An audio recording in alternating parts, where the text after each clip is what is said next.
Welcome back to Askewed Reviews. And we actually have two requests for a movie today, and it is for the 1986 film Invaders from Mars. Here is your trivia question for today. What fuel or power source do the Martians use? The answer will be at the end of this video. Our film starts off at this quaint little home where a young boy named David is looking out during a storm and happens to notice something odd coming down from the sky and landing behind the hill that's behind his house. He asks his father to go check it out. His father, of course, not believing, says that he'll go check it out in the morning. That morning, his father does go to check it out, but when he comes back, he seems just a little off. Also, he randomly seems to have some sort of wound on the back of his neck now. As David goes about the rest of his day, he starts to notice some of the other people in the town seem a bit odd as well, including his teacher, one of the girls from his classroom, the local police, and eventually even his own mother. The connection seems to be either that person or someone they knew took a trip over the hill. The final straw for David seems to be once he catches his teacher eating one of the classroom frogs. He then follows his teacher to a secret location where there appears to be a tunnel in the ground leading somewhere. The tunnel eventually leads to a spaceship underground, where he witnesses his teacher speaking to Martians, and all of them following the lead of some creature called the Supreme Intelligence. It's also here where David discovers that the aliens have been implanting devices into the back of humans' necks so that they can control them. David then turns to the school nurse Linda for help, and she ends up actually believing him. So, will a child and a school nurse be able to convince everyone else of the truth? Or will the Martians end up ruling the world?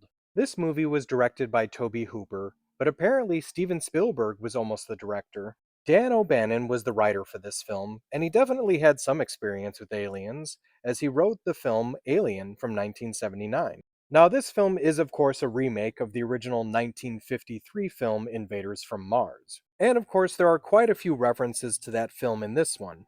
For instance, the school W.C. Menzies is named after William Cameron Menzies, who directed the first film. Jimmy Hunt, who played David in the original film from 1953, also plays the police chief in this film. And there's even a slight nod to that, as when he's walking up the hill, he says, "Gee, I haven't been up here since I was a kid."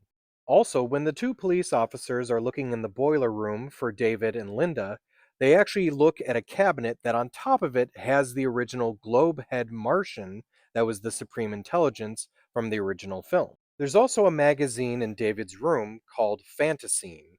Now, his father looks through it at one point, and the specific one that his dad is looking at is the issue that's about the 1953 original film. Did you happen to know that Linda, played by Karen Black, and David, played by Hunter Carson, in real life are mother and son?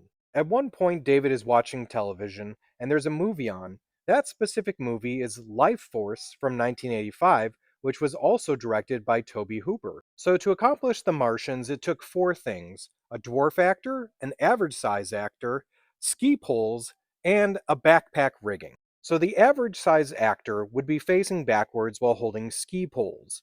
The ski poles would act as the long back arms, and because they were facing backwards, it gave the creature digitigrade legs. Now, the dwarf actor would be in some sort of backpack type contraption that was attached to the other actor, and they would be facing forward, and they would be controlling the mouth and the tiny little hands that appear above the head. So, something I just wanted to point out, this movie came out in 1986, and the Teenage Mutant Ninja Turtles animated series came out in 87. Does anyone else notice a bit of a resemblance between the Supreme Intelligence and Krang? Right near the end of the film, Lorraine Newman is doing this exaggerated alien voice. What's interesting is it's very similar to the voice she did for Saturday Night Live as one of the Coneheads. There are quite a few toys throughout this household that David apparently owns, some of which are Star Wars, but one that's really particular is this spaceship right here actually happens to be the Britannia 2 from the 1984 anime movie Lensman. One thing I just feel necessary to say about this movie is it has, in my opinion, one of the most annoying opening credits scenes, as each person's name just kind of whooshes into frame, and it's the same exact noise over and over and over again. So when it comes to the 1986 remake, Invaders from Mars, I didn't enjoy this movie all that much. I found it slightly entertaining, and I could see what they were going for, trying to get that 1950s aesthetic.